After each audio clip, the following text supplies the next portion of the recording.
Okay, so section 4.2 is writing equations in point-slope form.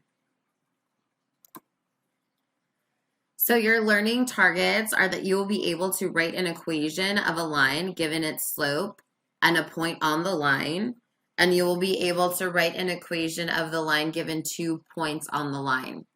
So then if you look over here in the notes area for the core concept, it gives you the point slope formula, which is y minus y1 equals m times x minus x1. So x1, y1 represents a point. Your x and your y without the subnotation are going to stay just x and y. Those are like the parameters of your equation. And then your m, again, is the slope, which we've already been kind of familiarized with. So for example 1, we're using a slope and a point to write an equation. And so it gives us the point 1, 6 and tells us that we have a slope of negative 1/2. So 1, 6 is going to be our x1 and our y1. And then the slope of negative 1/2, this is your m. So our point slope formula, again, is y minus y1 equals m times x minus x1. So we're going to go ahead and plug in the information that we have. So we have y minus our y1 is 6 equals negative 1/2, our slope, times x minus x1, which is 1. So this is our equation in point slope form of a line with the point and the given slope. Example 2 is using 2 points to write an equation. And if you read the directions, this time we want to change it into slope-intercept form. So we're going to start with point-slope form, and then we need to solve for y, so that way we have our answer in slope-intercept form. So we're given our 2 points. So this is going to be an x1 and a y1. And over here, I have my x2 and my y2. So it doesn't matter which points you label the x1, y1, x2, y2, just as long as you have the x1 with the y1 and your x2 with your y2. So first, we're going to start by calculating our slope, which is y2 minus y1 over x2 minus x1. So plugging this information in, we have 6 minus negative 6, so it's going to become plus 6, over 4 minus negative 2, so that becomes plus 2. So 6 plus 6 is 12, 4 plus 2 is 6, 12 over 6 reduces to 2. So 2 is our slope. So now we're going to work with our point slope form. So y minus y1 equals m times x minus x1. Plugging in our x1 and y1 and our slope.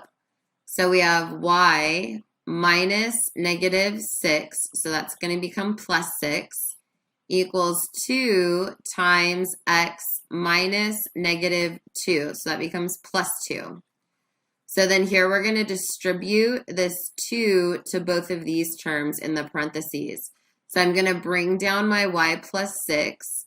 2 times x is 2x. 2 times 2 is 4.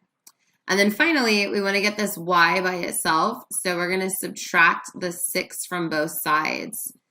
So we have y equals, these 6's cancel, bring down our 2x, and then 4 minus 6 is negative 2.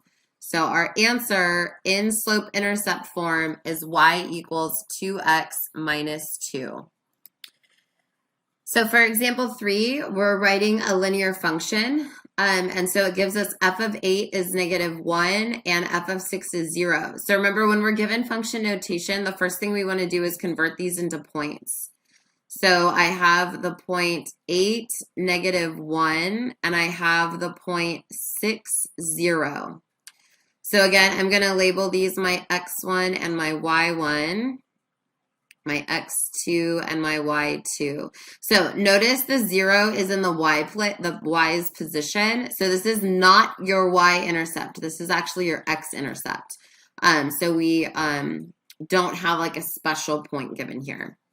So we're going to start by calculating our slope. So we have y2 minus y1 over x2 minus x1. So plugging in our information, we have 0 minus -1, which is going to become +1, over 6 minus 8. So 0 plus 1 is 1, 6 minus 8 is -2. So our slope for this problem is -2. So now we're going to continue with our point slope form. So we have y minus y1 equals m times x minus x1. And we're going to plug in the x1, y1, as well as our slope of -1/2. So we have y minus -1, which is going to become +1, equals -1/2 times x minus 8. So now we need to distribute our -1/2 to both of these terms. So I'm going to bring down my y plus 1. -1/2 times x is -1/2 x. -1/2 times -8 is +4. And then finally, I want to get the y by itself, so I'm going to subtract the 1 from both sides. So I have y equals -1/2 x plus 3. Now, we are working with function notation, so we do want to switch the y back to f of x. So I have f of x equals -1/2 x plus 3. And this is our final answer for this problem.